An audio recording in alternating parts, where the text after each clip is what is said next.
కృపా సంపన్నుడా మా రక్షక యేసయ్యా, మీ పాదాలకు ఎక్కడైనా స్తుతులు స్తోత్రాలు తండ్రి.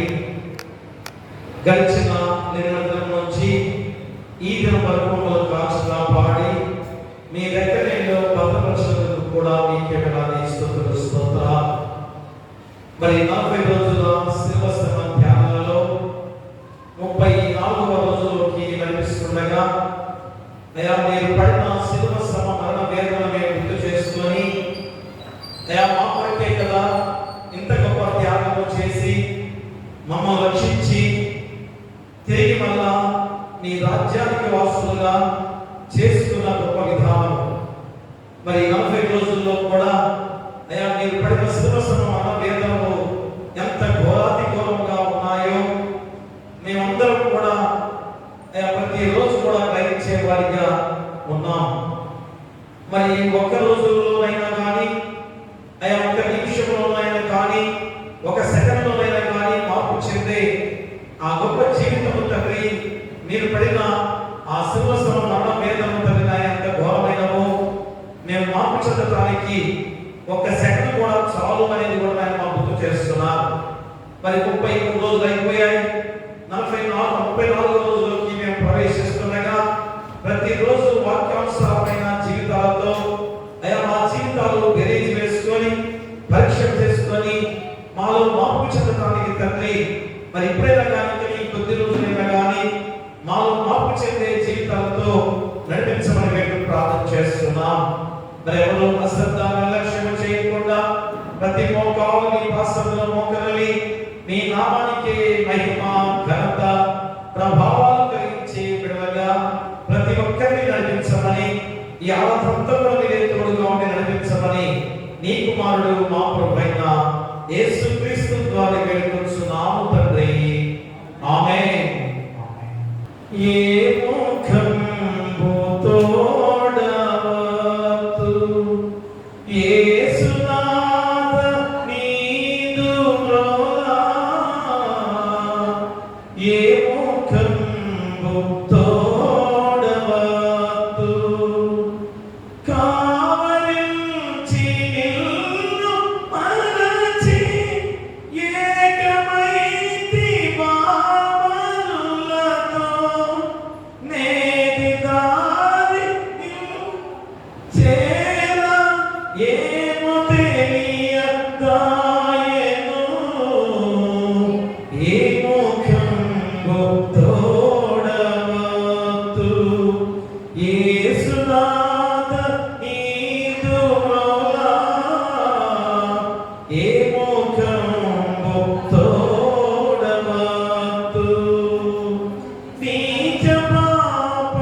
పాపో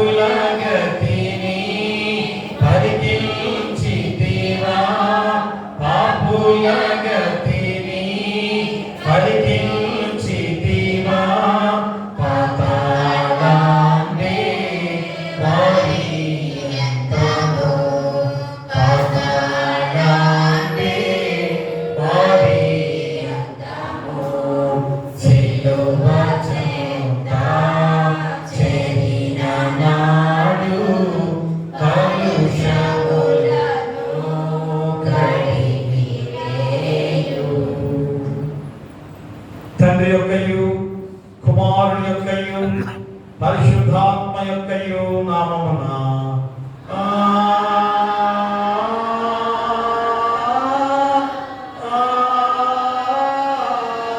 ఆమేన్.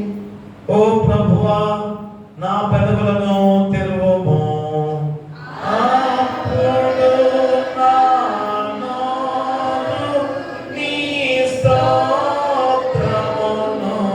బయలుపరచును. ఓ దేవా, నన్ను విడిపించుటకు త్వరగా రమ్ము.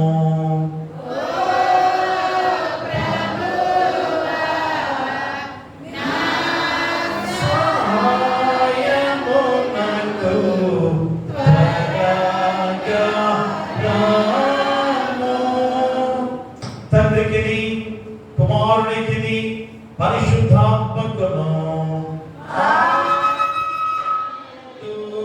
ఇప్పుడెల్లప్పుడు యుగ యుగములందున్నట్లు మహిమ కలుగుగాక. ఆమేన్, ఆమేన్, ఆమేన్. ఉత్తరపక్షురాలుగా 58వ సంకీర్తన.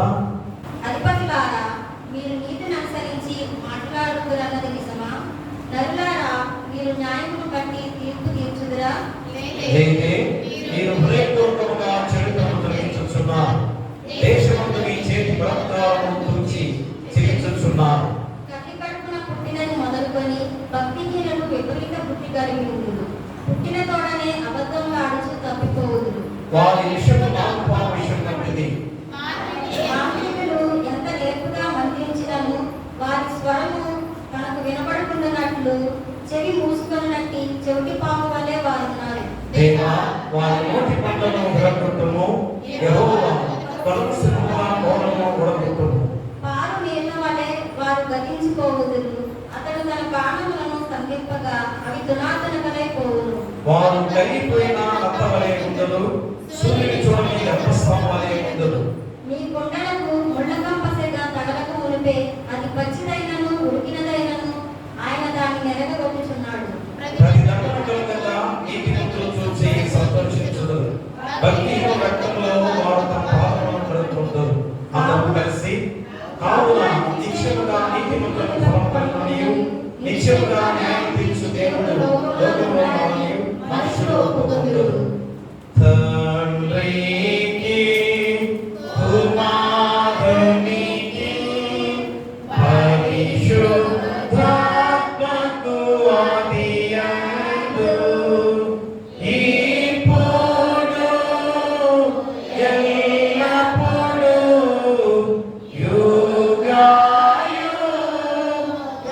యుగయుగములందు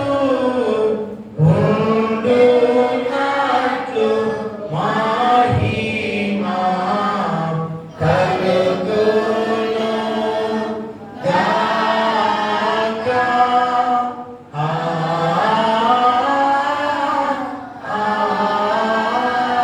ఆమేన్. ప్రత్యేకమైన ఈ 40 రోజుల శిలువ శ్రమ ధ్యానాల్లో ఏర్పాటు చేయబడిన లేఖన భాగముగా పరిశుద్ధుడైన యోహాను రాసిన సువార్త 19వ అధ్యాయము 23 నుంచి 24 వచనాలు చింతన తండ్రి వచ్చి చదవలసిందిగా కోరి ప్రార్థిస్తున్నాం. యోహాను సువార్త 19వ అధ్యాయము 23 నుంచి 24 వచనాలు చింతన తండ్రి చదవలసిందిగా కోరి ప్రార్థిస్తున్నాం. ఏర్పాటు చేయబడిన సువార్త పాఠ్యభాగం. యోహాను సువార్త 19వ అధ్యాయం 23 నుంచి 24.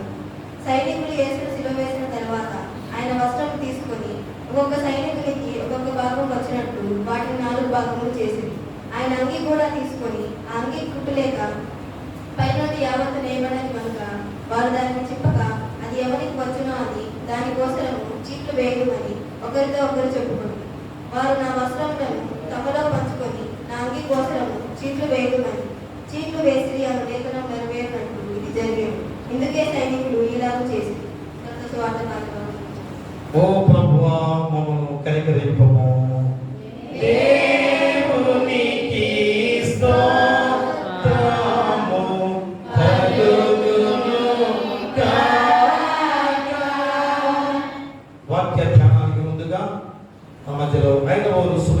వచ్చి ఈ ప్రార్థనలో నడిపించవలసిందిగా కోరి ప్రార్థిస్తున్నాం.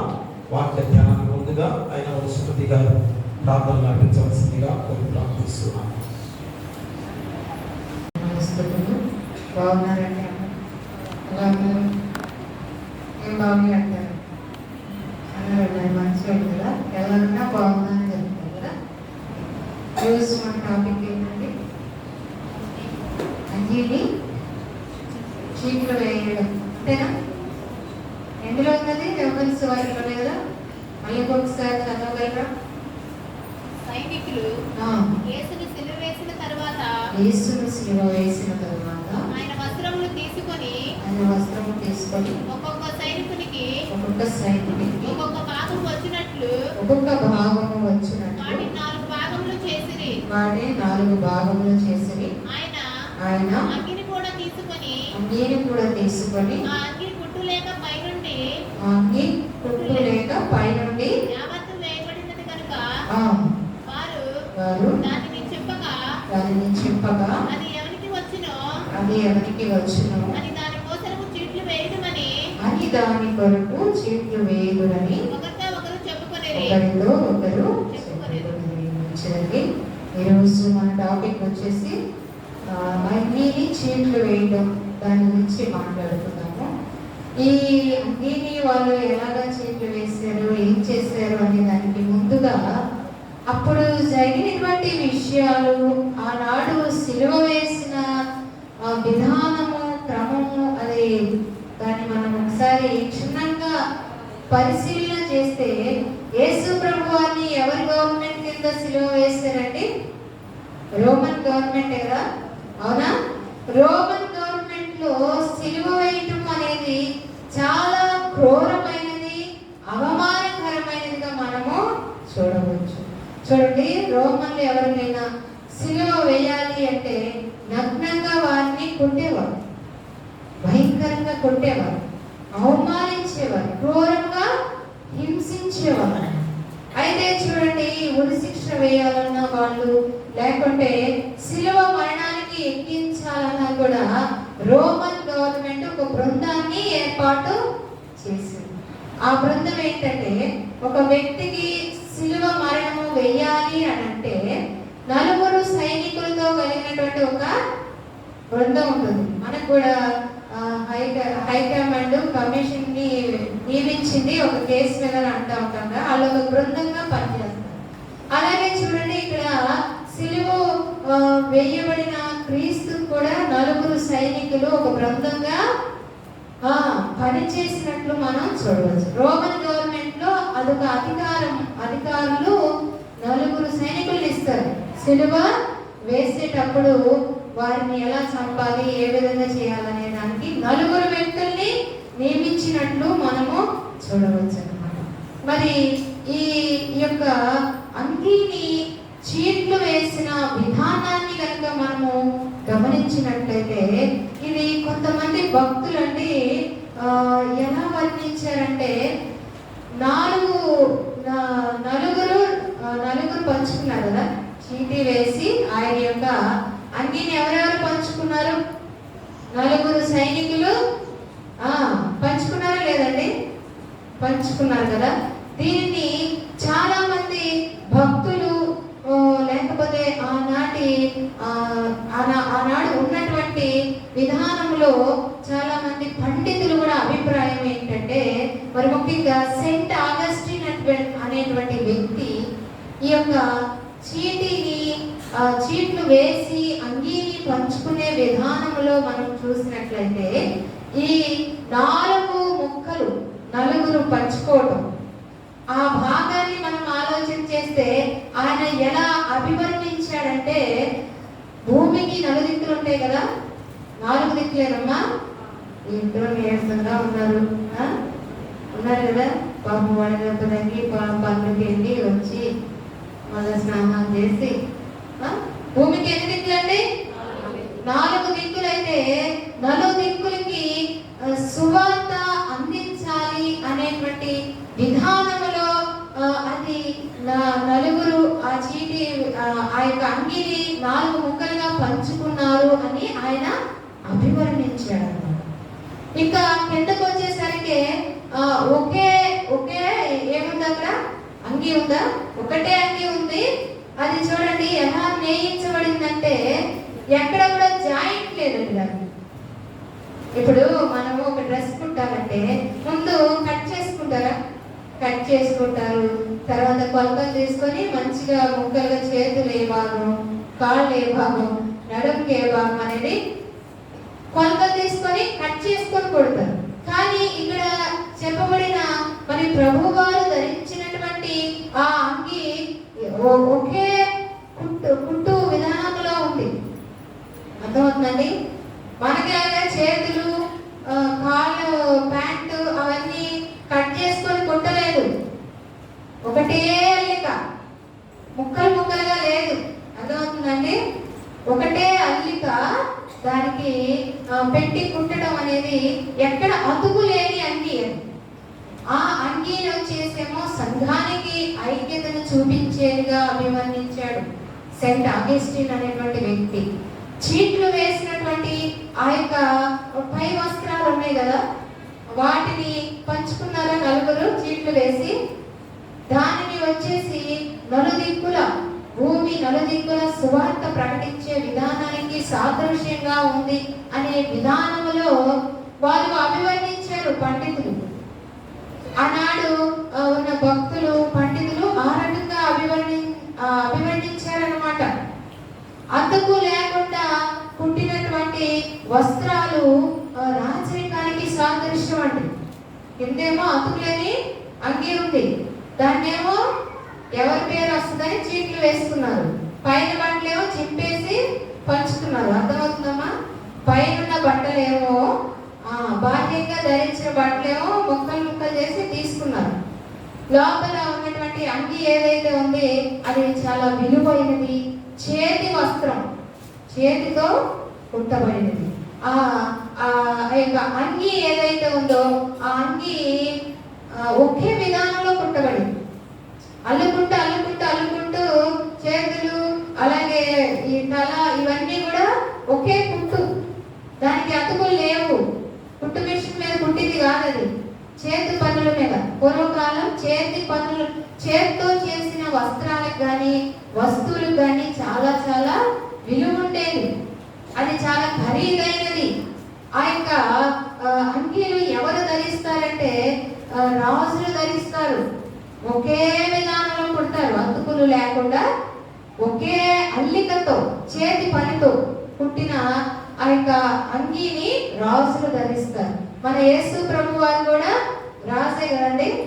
ఈ యొక్క అంగీ ఏదైతే ఉందో అతుకులు లేనిటువంటి అంగీ దేనికి సాదృశ్యంగా ఉందంటే సంపూర్ణతకి, ఐక్యతకు, విధేయతకు సాదృశ్యంగా ఉన్నట్లు మనము కింద ఉంది కదా, కింద భాగం చదివారు కదా మీరు. ఇప్పుడు ఆ కింద భాగంలో ఉన్నటువంటి ఒకే కుట్టు పని కలిగినటువంటి అంగి, ఆ అంగి దేనికి సాదృశ్యంగా ఉందంటే పరిపూర్ణతకు, ఐక్యతకి, సంపూర్ణతకి సాదృశ్యంగా ఉన్నట్లు మనము చూడవచ్చు. దానికి అతుకులే లేవు, ఒకే విధానంలో కుట్టారు. అది చాలా విలువైనది, చాలా ఖరీదు చేసేటువంటి అంగీ కాబట్టి వాళ్ళు ఏం చేశారంటే దాన్ని చెప్పలేదు, చీటీ వేసుకున్నారు ఎవరి పేరు మీద వస్తుంది అనేది. ఇంకా చూడండి, ఈ యొక్క అంగీ అనేది ప్రధాన యాజకత్వానికి కూడా సాదృశ్యంగా ఉంది. పాత నిబంధన గ్రంథం ప్రకారం చూద్దాం. నిర్గమాకాండము 28వ అధ్యాయము 31 నుండి 32 రెండు వచనాలండి. నిర్గమాకాండము 28వ అధ్యాయము 31, 32. ఏఫోదు నిలువుటంగిని చూడండి,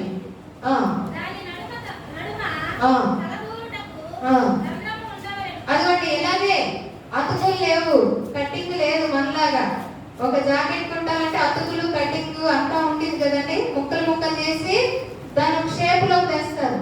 ఇది అలా కాదు, అతుకులు లేవు దీనికి.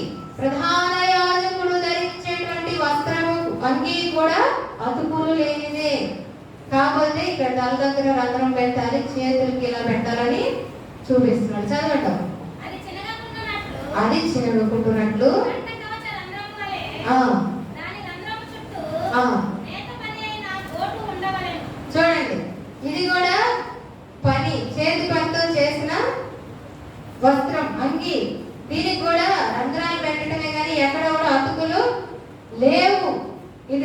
ప్రధాన యాజకులు ఆనాడు పాత నిబంధన గ్రంథంలో ప్రధాన యాజకులు వేసుకునే వాళ్ళు ఇటువంటి అంగీలు.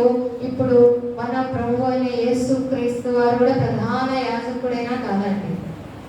యాజకుడే కదా. చూద్దాం హెబ్రీ పత్రిక 4వ అధ్యాయం, హెబ్రీ పత్రిక 4వ అధ్యాయము 4వ వచనం నుండి 4వ అధ్యాయం 14 నుండి 16 వరకు.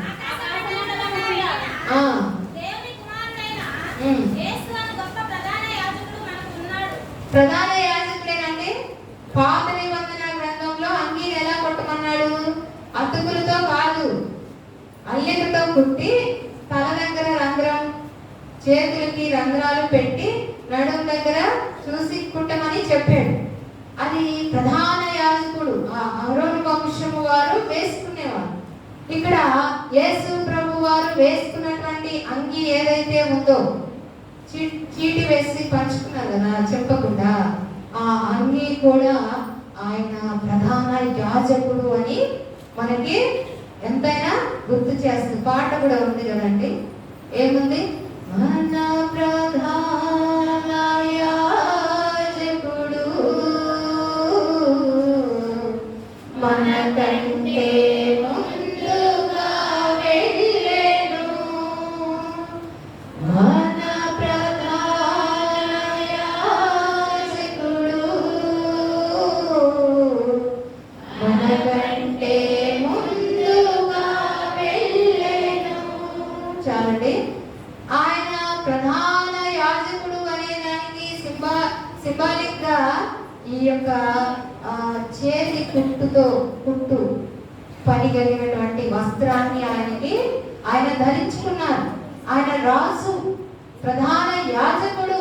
దానికి సింబాలిక్ గా పాత నిబంధన గ్రంథంలో కూడా అటువంటి అంగీని వారు ధరించే వాళ్ళు అన్నమాట. ఇంకొక విషయం ఏంటంటే, ఈ యొక్క చీట్లు వేసి ఆయన వస్త్రాలు పంచుకొనటం అనేది దేనికి సంబంధించిందంటే ప్రవచనాల నెరవేర్పు కూడా. అర్థమవుతుందా? యోహాను సువార్త 19వ అధ్యాయం 23వ వచనం చదవండి.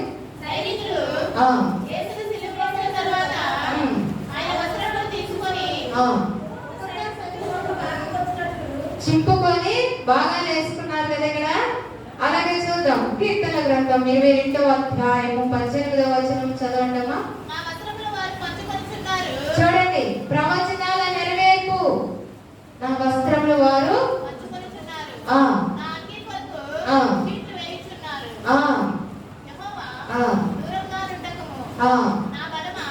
చాలండి. చూడండి, ఆనాడు కీర్తన భక్తులు ఎవరైతే ఉన్నారో ఆయన ఈ ప్రవచనాల నెరవేర్పు. పాత నిబంధన గ్రంథంలో యాజకులు ధరిస్తారు ఈ యొక్క నిలువుటంగి, చేతి పని కలిగినటువంటి కుట్టు పని కలిగినటువంటి అంగీని ప్రధాన యాజకులు ధరిస్తారు. ఆయన కూడా ప్రధాన యాజకుడని చూసాము. ఇంకా చూడండి, ఇక్కడ ఏమంటున్నాడు? ప్రవచనాల నెరవేర్పు. ఎవరి గురించి అయితే భక్తులు రాశారో, దావీదు కావచ్చు, దానియేలు కావచ్చు, ఇంకా చాలా మంది భక్తులు మొదటి నుండి ఆదికాండం నుండి కూడా ఆయన రాక కోసం అనేకమైనటువంటి ప్రవచనాలు చెప్పినటువంటి భక్తులు రాశారు. కీర్తనకారుడు అంటున్నాడు కదా, ఎవరి గురించి చీట్లు వేసి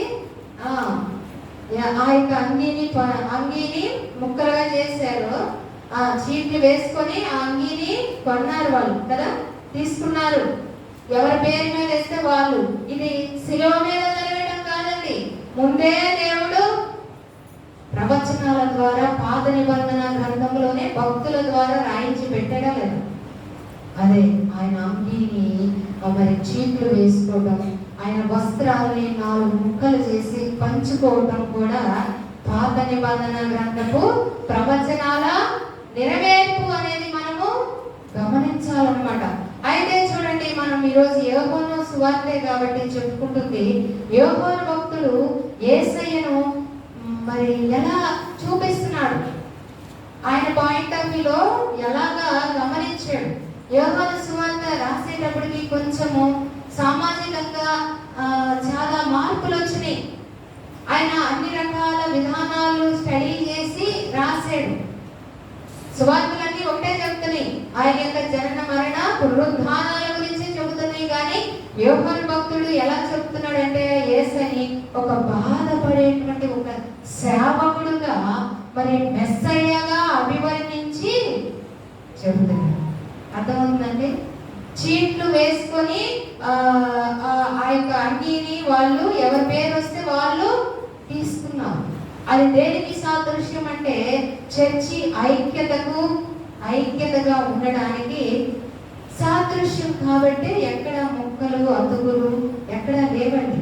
ఆయన అంగి ఒకే విధానంలో, ఒకే అల్లికలో, ఒకే పద్ధతిలో, ఎక్కడ కూడా జాయింట్లు కట్టింగ్స్ పడకుండా పుట్టారు. అంటే ఈ వాక్య భాగం ద్వారా మనము ఏం నేర్చుకోవాలంటే సంఘాన్ని ఐక్యంగా ఉంచడం అనేది మన అందరి బాధ్యత. సంఘం యొక్క క్షేమం కోరేవారు ఎవరైనా సరే వాళ్ళు సంఘాన్ని విడగొట్టే ప్రయత్నము చెయ్యకూడదు. గొడవలు పడే కార్యక్రమము చెయ్యకూడదు. ఆయన శిలువ మరణంలో ఆ యొక్క సైనికులు చీట్లు వేస్తున్నటువంటి అన్ని ఐక్యతకి సాదృశ్యంగా ఉంటే సంఘములో మనం అందరము కూడా అదే ఐక్యతను చాటి చెప్పాలి. అందరం ఒక మాట మీద వెళ్ళాలి. అందరం కలిసి ఐక్యంగా ప్రభువు పని సువార్తను ప్రకటించే మార్గం ఎంచుకోవాలి. కానీ మన ఇష్టం వచ్చినట్లు ఉండకూడదు. అంగీలో ఇంత మర్మము దేవుడు దాచి ఉంచాడు. ఒకే అల్లిక కలిగినటువంటి అంగి సంఘము ఐక్యతను చూపిస్తుంది. మానవుల యొక్క ఐక్యతను అందులో చూపిస్తున్నట్టుగా మనము చూడగలం. పైన చూస్తే ఆ వస్త్రాల కొరకట పాచికలు వేసారు. ఇంకా చీట్లు వేయడం అన్నా పాచిక వేయడం అయినా మీ అందరూ పర్చేసి తెలుసా అండి? తెలుసా లేదా? తెలుసు కదా. అలాగా పాచికలు వేసి గేమ్ ఆడతారు కదా మీరు ఖాళీ ఉన్నప్పుడు. మాట్లాడుకోవడం కన్నా అది బెస్ట్. మాట్లాడుకుంటే ఆ ఎవరెవరి గురించో ముచ్చట్లు వచ్చేస్తాయి మాట కదా. దానికన్నా ఇలాగా గేమ్ ఆడుకోవడం బెస్ట్. పాచిక వేశారు, చీట్లు వేశారు, తలొక ముక్క భాగం అన్నారు. దీనిని భక్తులు చాలా మంది చాలా విధానాల్లో వర్ణించారు. అది ఆ యొక్క ఒకే కుట్టు పని కలిగినటువంటి అన్ని ఐక్యతను సూచిస్తూ ఉంటే ఈ యొక్క చీట్లు వేయబడిన 4 ముక్కలు చేయబడిన వస్త్రము దేనికి సాదృశ్యంగా ఉందంటే సువార్త అనేది నలుదిక్కులా వెళ్ళి ప్రకటించాలి. అన్ని వైపులా సువార్త ప్రకటించాలి అనే విధంగా భక్తులు అభిప్రాయపడినట్లుగా మనము చూడవచ్చు అన్నమాట. చూడండి, ఆ యొక్క సిలువలో ఉన్నటువంటి ప్రభు పరిస్థితి ఏంటంటే ఆయనకున్న సమస్తాన్ని తీసేసుకున్నారు. బట్టలతో సహా తీసివేసి నగ్నంగా ఉంచారా లేదా? ఎవరి కోసం అంత చేసింది? మన కోసమేనా? ఆయన వస్త్రాలు తీసివేస్తున్నప్పుడు కూడా ఆయనలో ఉన్నటువంటి విధేయత మనము చూడవచ్చు. 6 మాటలు కూడా మాట్లాడలేదండి నా ప్రభు. ఒక్క మాట కూడా, ఎందుకు నా బట్టలు కూడా తీసేస్తున్నారు. అసలు బట్టలు సిగ్గు అవమానానికి గుర్తు అలా తీసేస్తే, అవునా? కానీ చూడండి, ప్రభువు వారు సిలువలో వస్త్రాలను తీసుకొని మరి పంచుకుంటున్నా కూడా మాట మాట్లాడకుండా వినయం చూపించినట్లు మనం అక్కడ గమనించగలం. అంతేగాని మనలాగా అరుకులు కేకలు పెడగొప్పులు పెట్టలేదు. బట్టలు కూడా తీసేసుకుంటున్నారు. ఏంట్రా మరి ఇంత అన్యాయం అని ప్రభువు మాట్లాడలేదు. కానీ ఆయనకి ఈ భూమి మీద, సృష్టి మీద చాలా గ్రిప్ ఉంది. ఆయనే కదా చేశాడు ఈ సృష్టిని. సృష్టిలో ఉన్న ప్రతి దాన్ని ఆయనే కలుగు చేశాడు. ఆయనకి సార్వభౌమాధికారం ఉంది. ఆయన చెబితే పరలోక సైన్య సమూహాలు దిగి వస్తే ఆయన్ని రక్షించాలన్నా తాను రక్షించుకోగలడు. పరలోక సైన్యం అంతా ఆయన కొరకు ఉన్నా కూడా ఆయన అధికారాన్ని అక్కడ ఉపయోగించలేదంట. బట్టలు చీట్లు వేస్తున్నా కూడా ఉపయోగించలేదు. వినయం, విధేయత, ప్రేమ, ఐక్యత ఇందులో మనకి చక్కగా కనపడతా ఉందన్నమాట. ఎంత గొప్ప విషయమో చూడండి. ఇంకా ఈ సైనికుల గురించి కనుక మనం ఆలోచన చేస్తే, రక్షకుడికి మరి ఎందరికో దక్కని భాగ్యము, ఆయనని దగ్గరగా చూసి ఆయనతో మాట్లాడే భాగ్యం వాళ్ళకి దక్కింది. దక్కినప్పుడు చూడండి, ప్రపంచం అంతా ఆయనని రక్షకుడిగా చూస్తుంటే వాళ్ళు మాత్రం మరణ శిక్ష వేసేటువంటి సైనికులుగా ఉన్నారు. ఆయన మరణం ద్వారా సమస్త లోకానికి వెలుగు వస్తుంది. కానీ వీరు అంధకారం కలిగి చీకటి కలిగిన వ్యక్తులుగా ఏం ఆలోచిస్తున్నారంటే, అక్కడ ఆయన దైవ కార్యము నిర్వర్తిస్తున్నాడు పాపుల రక్షణార్థమై. మరి ఇంకా అనేకమైన లేఖనాల ప్రవచనాల నెరవేర్పు ప్రభు అక్కడ జరిగిస్తూ ఉంటే, బట్టలతో సహా తీసివేసి పంచుకుంటూ ఉంటే, వీరు చేస్తున్న పని ఏంటంటే లోక రక్షకుడిని అంగీకరించకపోగా ఇంకా చూడండి, ఆయన వస్త్రాలు పంచుకోవటము, లోక సంబంధమైన వాటి మీద దృష్టి ఉంచండి. సాక్షాత్తు లోక రక్షకుడి వాళ్ళ కళ్ళ ముందు ఉన్నాడు, ప్రవచనాల నెరవేర్పు జరుగుతుంది. చిట్లు వేసి నా వస్త్రాలు తీసుకుంటారని రాసాడా లేదా? అదే జరుగుతుంది. జరిగినా కూడా చూడండి, అసలు ఏమాత్రం కనికరము లేకుండా లోక సంబంధమైన విధానంలో బట్టల్ని ఏం చేయాలి, ఎలా ఉంచాలి అనే దాన్ని వాళ్ళు ఆలోచిస్తున్నారు. సిలువలో ప్రభువుకి అన్ని అధికారాలు ఉన్నా కూడా మరణ శిక్ష కొరకు తనను తానండి సమర్పించుకున్నాడు, నియంత్రించుకున్నాడు. ఆయన తలుసుకుంటే ఏమైనా చెయ్యగలిగిన వాడు. కానీ సిలువలో ప్రభువు బట్టలు కూడా విప్పేస్తున్నా కూడా, కొడుతున్నా కూడా ప్రేమతత్వాన్ని, వినయాన్ని, విధేయతను, లేఖనాల యొక్క నెరవేర్పును అక్కడ జరిగిస్తున్నట్లు మనము చూడగలం అన్నమాట. ఒక్కసారి చూద్దాం. యెషయా గ్రంథం 61వ అధ్యాయం 10వ వచనం చూడండి. శృంగారమైన పాక ధరించుకొనిన పెండ్లి కుమార్తె రీతిగాను, ఆభరణలతో అలంకరించుకున్న పెండ్లి కుమార్తె రీతిగాను ఆయన రక్షణ వస్త్రములను నాకు ధరింపజేసి. చూడండి, అక్కడ తీసివేసింది వారు భూ సంబంధమైన బట్టలే. భౌతికంగా అక్కడ కనిపించే వస్త్రాలనే తీసివేయగలిగారు. కానీ ప్రభు ఇక్కడ సెలవిస్తున్నాడు, నీతినే వస్త్రముగా ధరింపజేస్తాను అనేటువంటి విషయాన్ని మనం అక్కడ గమనించవచ్చు అన్నమాట. ఆయనే నీతి. ఆయన మనకు వస్త్రాలుగా మరి ఏమి ధరింపజేస్తానంటున్నాడు? నీతిని ధరింపజేస్తానంటున్నాడు. భౌతికంగా దాడి చేయగలిగారు, బట్టలు తీసివేయగలిగారు, సిలువ వేయగలిగారు, మరణమగునంతగా హింసించగలిగారు. కానీ దైవ సంబంధానికి వచ్చేసరికి ప్రభువు వారు ఏమి చెయ్యలేకపోయారు. ఇంకా కూడా ప్రభు వారికి ఎంత మాత్రము అర్థం కూడా కాలేదండి. ఆయన అర్థం కాలే. అక్కడ ఉన్నటువంటి ఆ యొక్క సైనికులు నీతి వస్త్రము ధరింపజేసే గొప్ప మరి వెలుగు ఆయనలో ఉంది. కానీ ఎంత మాత్రము కూడా ఆయన మౌనంగానే ఉన్నాడు. వదకు తేబడిన గొర్రె పిల్లలాగా మౌనంగానే ఉన్నాడు. కానీ ఏ మాత్రం ఎదురు తిరగడం కానీ ఇలాగ ప్రవర్తించడం కానీ మనం ఆయనలో ఎంత మాత్రము చూడలేదండి. చీట్లు వేసిన అంగీ ఏమో ఐక్యతకి సాదృశ్యం. అలాగే ముక్కలు చేసిన ఆ యొక్క వస్త్రాలేమో దేనికి సాదృశ్యం అంటే నలుదిక్కుల సువార్తను ప్రకటించడానికి ఆనాడు ప్రవచన నెరవేర్పే. వాళ్ళేమి కొత్తగా ప్రభువుని హింసించలేదు. అలా రాయబడింది ప్రవచనాల్లో. కీర్తన గ్రంథంలో రాశాడు, యెషయా గ్రంథంలో రాశాడు. ఆయన వస్త్రాల కోసం చీట్లు వేస్తారని, పంచుకుంటారని, ఇవన్నీ కూడా మరి చేయటం అనేది మనం అక్కడ గమనిస్తూనే ఉంటాం. ఎంత సిలువ బాధంటే ఈ యొక్క వాక్య భాగం ద్వారా మనం తెలుసుకోవాల్సిన విషయం ఏంటో తెలుసా అండి? శిష్యులు చేసిన పని. శిష్యులు ఏం చేశారు? ఆయన దగ్గరగా ఉన్నాడు. లోక రక్షకుడు వారికి దగ్గరగా ఉన్నాడు.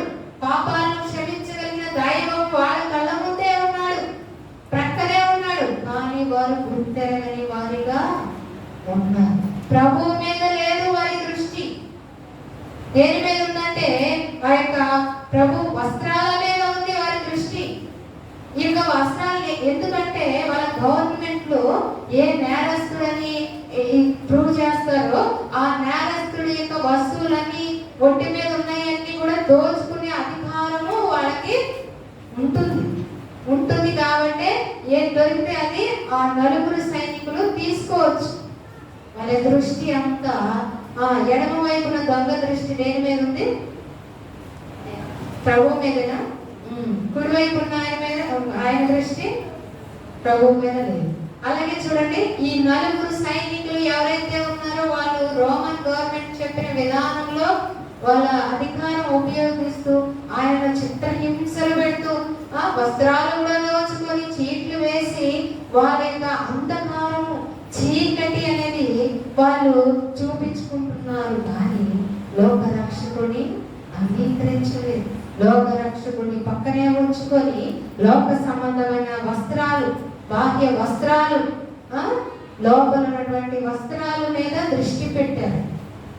మనం ఇక్కడ తెలుసుకోవాల్సిన విషయం ఏంటంటే ఈ రాత్రికాల సమయంలో మన దృష్టి కూడా అలాగే ఉంటుంది. ఎన్ని సంవత్సరాలు అవుతుందండి ప్రభు నమ్ముకొని? చాలా సంవత్సరాలు అవుతుంది. ప్రభు పక్కనే ఉంటాడు, చర్చి పక్కనే ఉంటుంది, పాస్టర్ గారు పక్కనే ఉంటాడు, కానీ మన దృష్టి అంతా దేని మీద ఉంటుంది? సైనికుల్లాగా ఈ లోకంలో ఏం సంపాదించుకున్నాం, ఏం తింటాం, బాకీలు ఎట్లా, పిల్లల పెళ్లిళ్ళు ఎట్లా, అది ఎట్లా, ఇది ఎట్లా అని లోక సంబంధమైన అవి ఉండకూడదని నేను చెప్పట్లేదు. కానీ మెయిన్ ఎవరి మీద ఉండాలి మన దృష్టి? దేవుని మీద ఉండాలి. కానీ వాళ్ళకి దేవుని మీద లేదండి.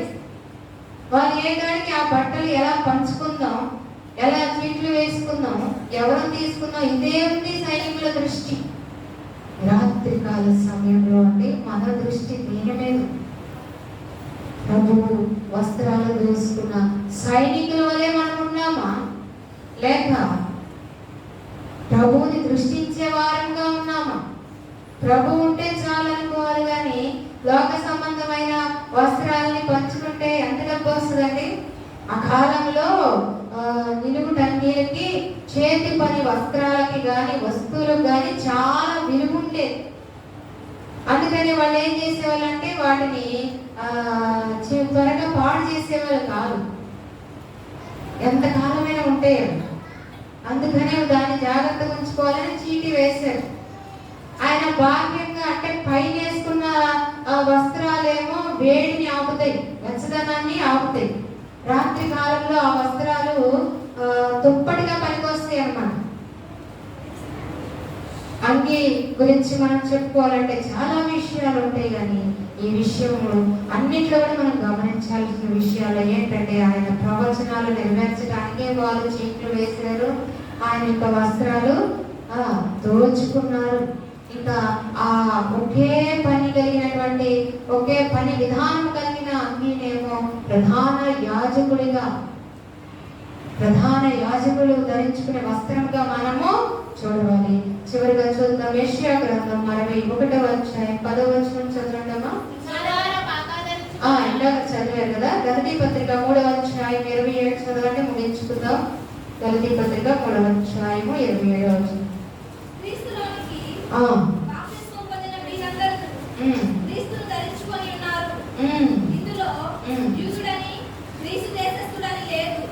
చూడండమ్మా, గలతీ పత్రిక ప్రకారం మనం ఎవరిని ధరించుకోవాలి?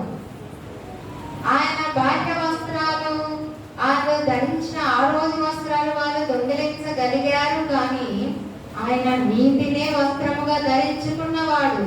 ఇంకా ఇక్కడ ఏం మాట్లాడుతున్నాడు? గలతీ పత్రికలో చదవండి 3:27. క్రీస్తులో బాప్తిస్మం పొందిన మీరందరూ క్రీస్తుని ధరించుకొని ఉన్నారు. అర్థమవుతుందండి? మీరు అందరూ ఎవరిని ధరించుకున్నారండి? క్రీస్తుని ధరించుకున్నారు. బాప్తిస్మం పొందిన ప్రతి ఒక్కరు కూడా క్రీస్తుని ధరించుకున్నారు. మీరు ధరించుకునే ఈ బాహ్య సంబంధమైన వస్త్రాలన్నీ ఈ లోకం వరకే. క్రీస్తుని ధరించుకున్న మనము ఎక్కడ ఉంటామండి? మరణం వస్తే పరలోక రాజ్యంలో ఉంటాం.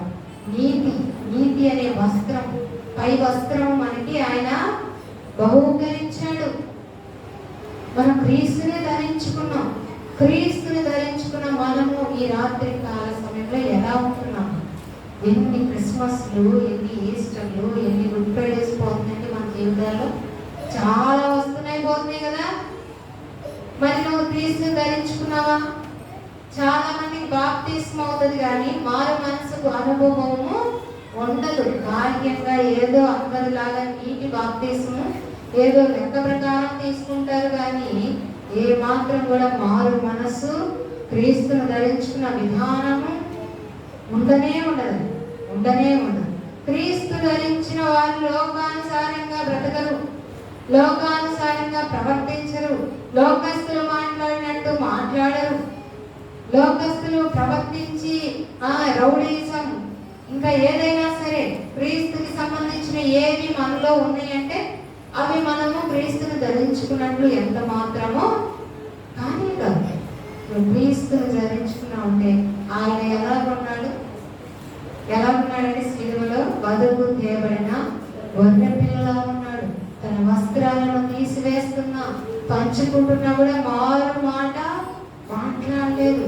వినయంగా ఉన్నాడు, విధేయతగా, ప్రేమగా ఉన్నాడు. తండ్రి ప్రవచనాలు నెరవేర్చినటువంటి కుమారుడుగా ఉన్నాడు. ఎంత బాధనైనా భరించాడు కానీ బయట పడలేదు.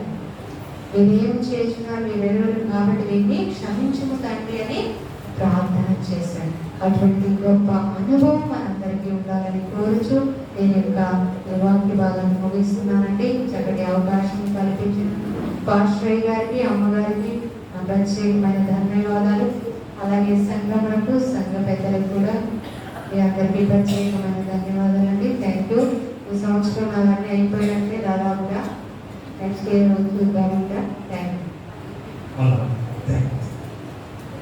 చాలా సంతోషం. మరి చక్కటి లేఖన భాగంగా మరి ప్రతి ఒక్క అంశము కూడా మరి ఎంతగా ప్రవచన నెరవేర్పులుగా ఉంటున్నాయో మరి రోజు అదే వాక్యము మనకి కొన్ని చీట్లు అని మరి కీర్తనాకారుడు ద్వారా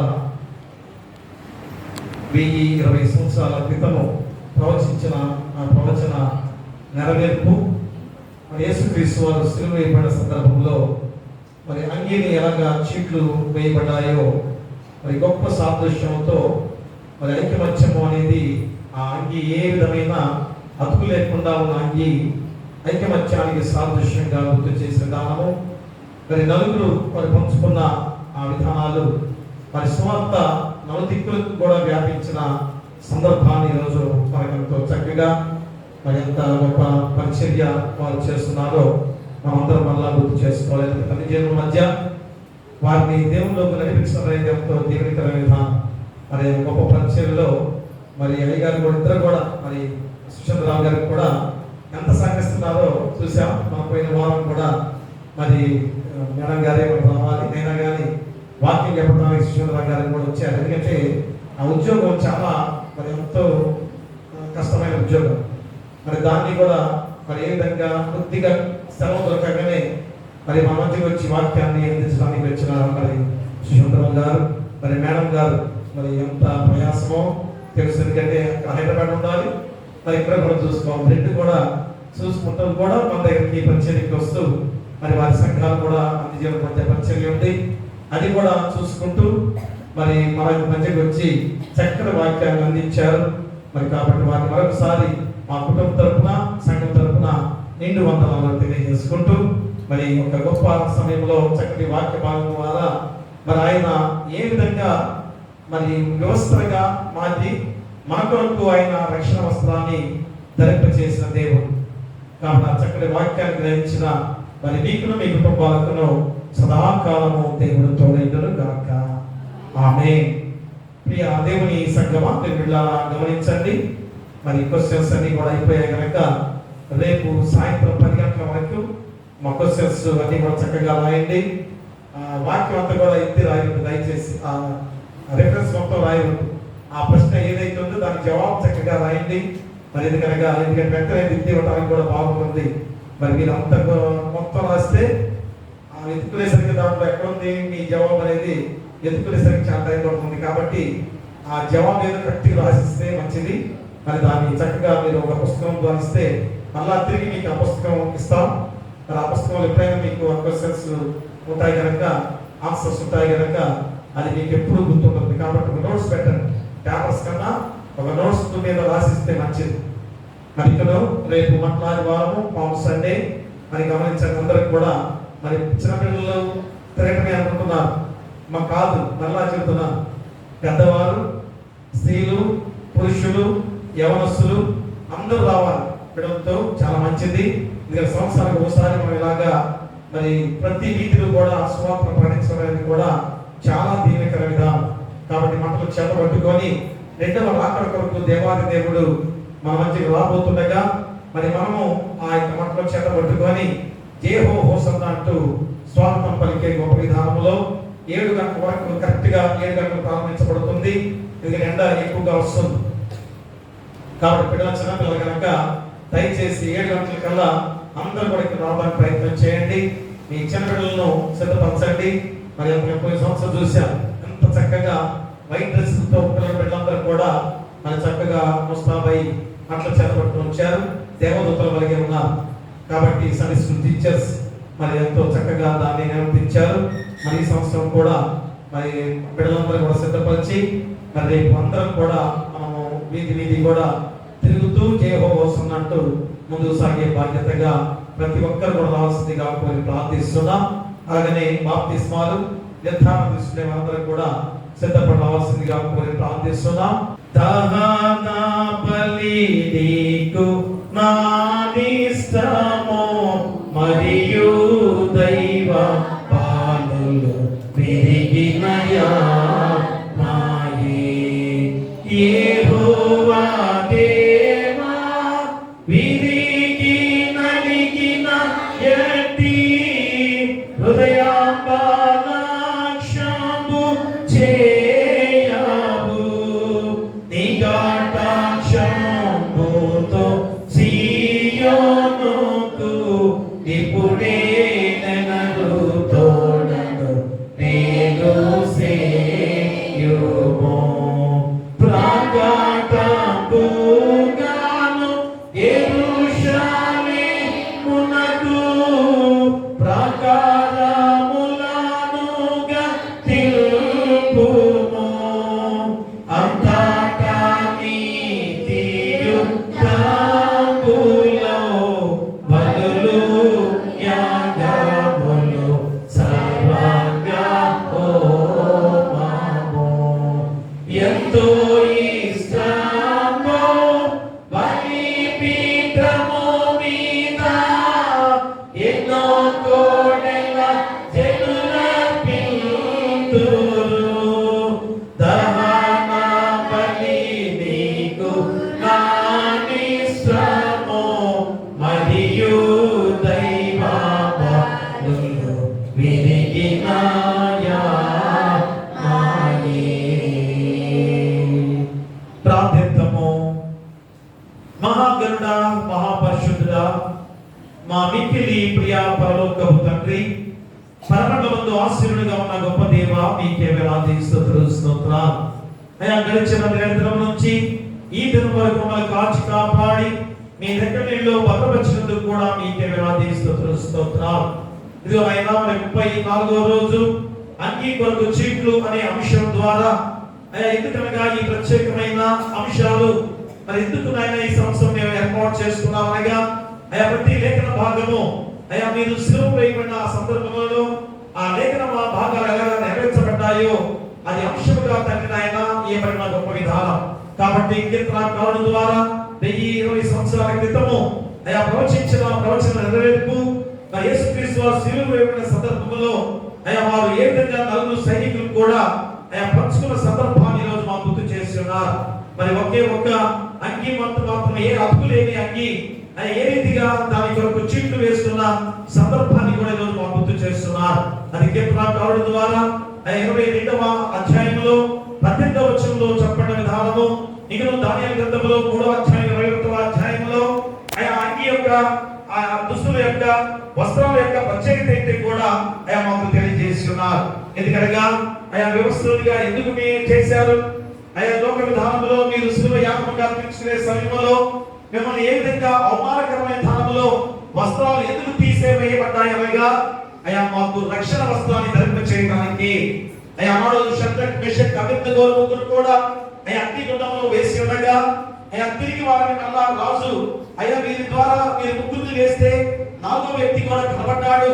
ఆయా ఆశ్చర్యపోయి వెంటనే ఆయా జీవగల దేవుని బిడ్డలైన షద్రక్ మెషక్ అబేద్నెగో అన్నారా, మీరు ఇదిగో దేవుని కాపుదలతో మీరు రక్షించబడి ఉన్నారని నాకు తెలిసేది కనుక మీరు ఏ విధంగా రండి అన్నప్పుడు ఆయా వారు తిరిగి వచ్చిన తర్వాత ఆయా వారిని పరీక్షించుండగా వారు ధరించుకున్న వస్త్రం ఏ మాత్రం కూడా కాలని సందర్భాన్ని రోజు మాకు గుర్తు చేస్తున్నారు.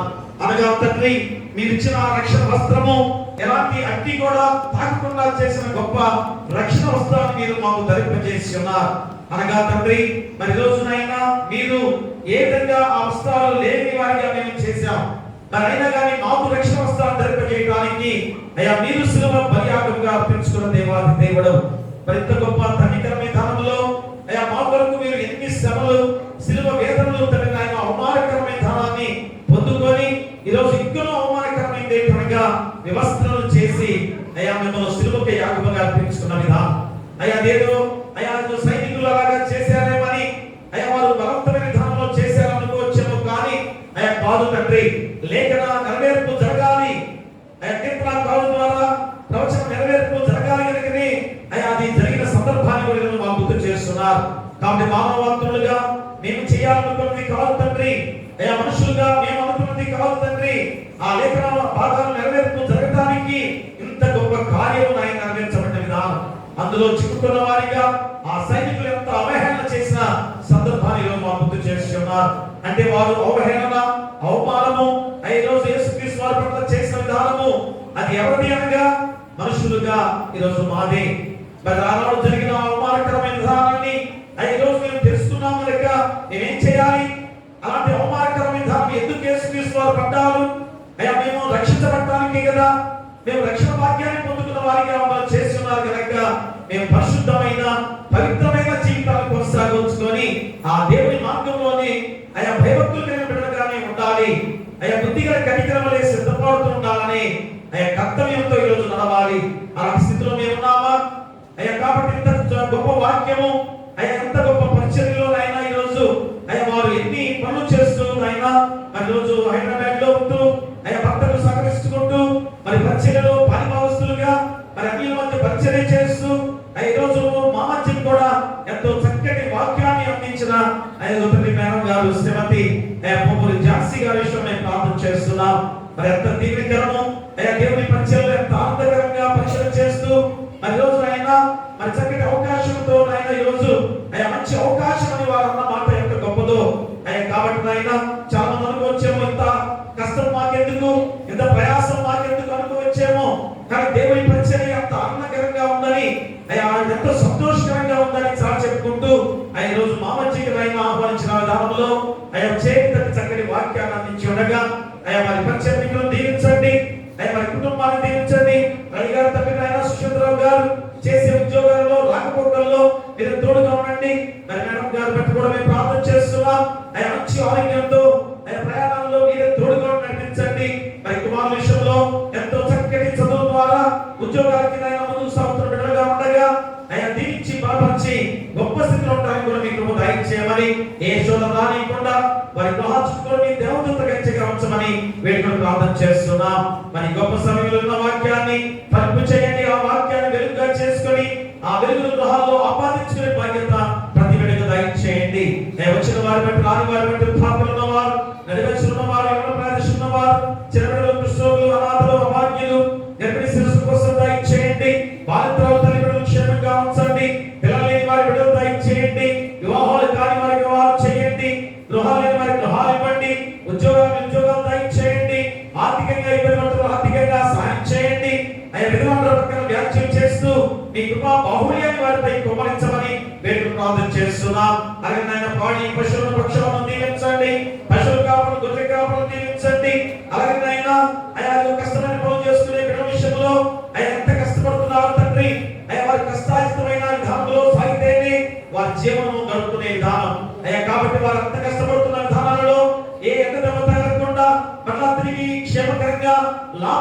ఐక్యంగా వారిని నడిపించమని మేము ప్రార్థన చేస్తున్నాం. అయ్యా ఉద్యోగస్తులు బట్టి, దూర ప్రాంతాల్లో ఉద్యోగాలు చేసే మా బిడ్డలందరూ బట్టి కూడా వారు చేస్తున్న ఉద్యోగాల్లో, రాకపోకలలో ప్రమోషన్లతో నడిపించమని మేము ప్రార్థన చేస్తున్నాం. అలాగే వాహనాలు ప్రతి వారిని కూడా క్షేమకరంగా గృహాలు నడిపించండి.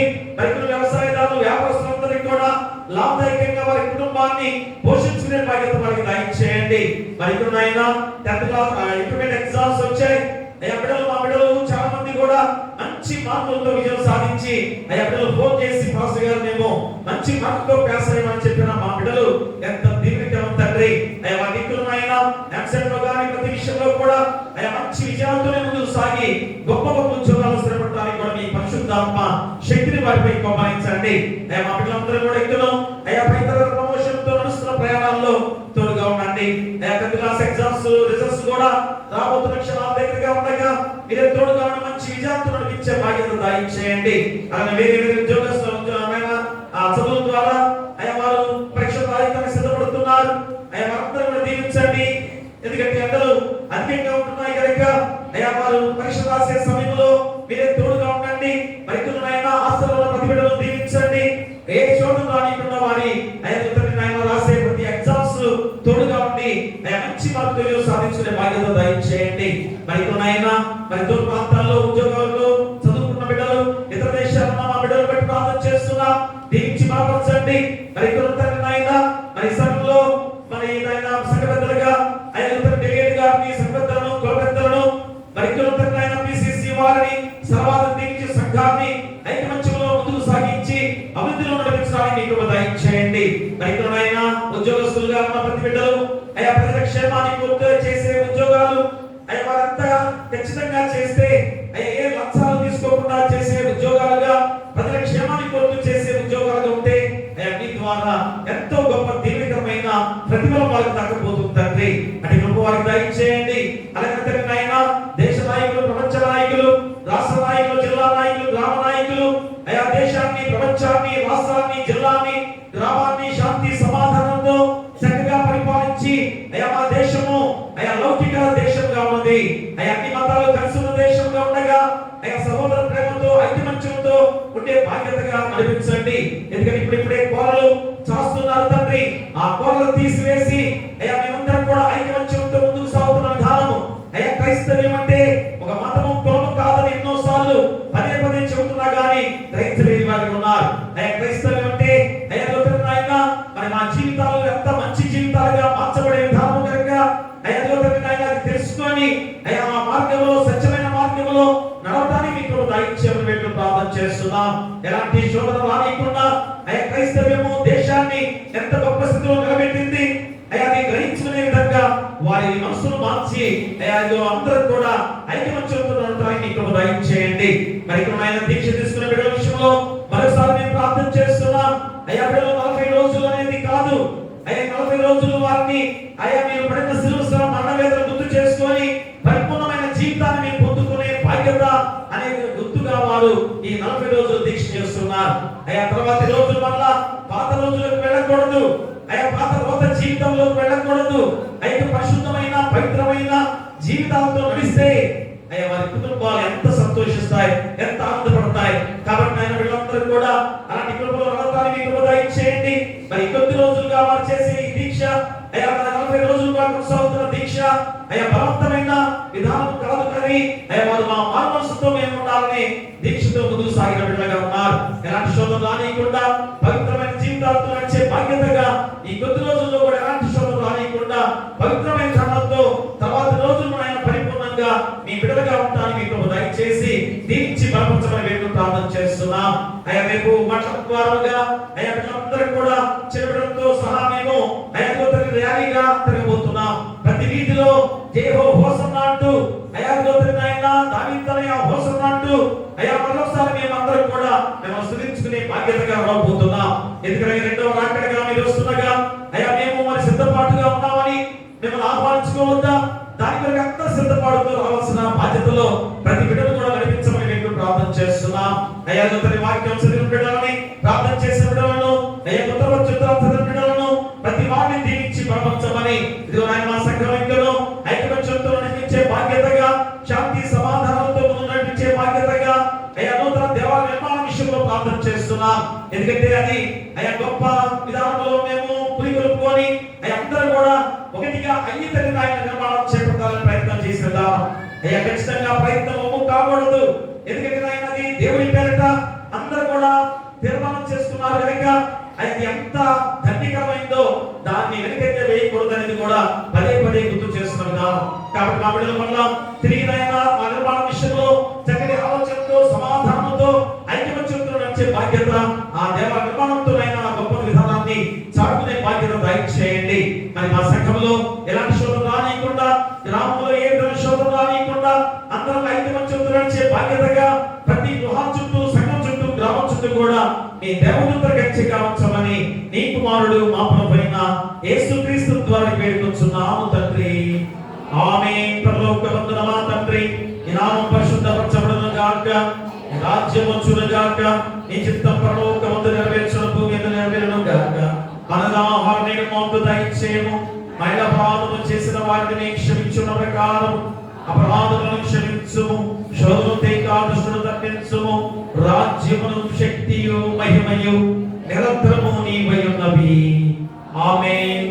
మన ప్రభువైన యేసుక్రీస్తు ప్రేమ, మన తండ్రైన దేవుని కృప, పరిశుద్ధాత్మ అన్యోన్య సహవాసము ఇదిగో తండ్రి మా వ్యవస్థలుగా చేసిన సందర్భంలో మీరు ఎందుకు అంత అవమానకరమైన అయాశిలో మరణాన్ని పొంది ఉన్నారో మేమందరం కూడా రక్షణ వస్త్రాన్ని ధరించడానికి ఆ రక్షణ వస్త్రాన్ని రోజు మేము ధరింపజేసుకున్నామంటే అయ్యా మీరు పడిన అవమానాలు గుర్తు చేసుకొని నిన్న వాక్యాన్ని బట్టి బిడ్డలకును, రాని వారికి, సంఘానికి, గ్రామానికి, రాష్ట్రానికి, దేశానికి, ప్రపంచంలో పది బిడ్డలకును సదాకాలము తోడైనను గాక.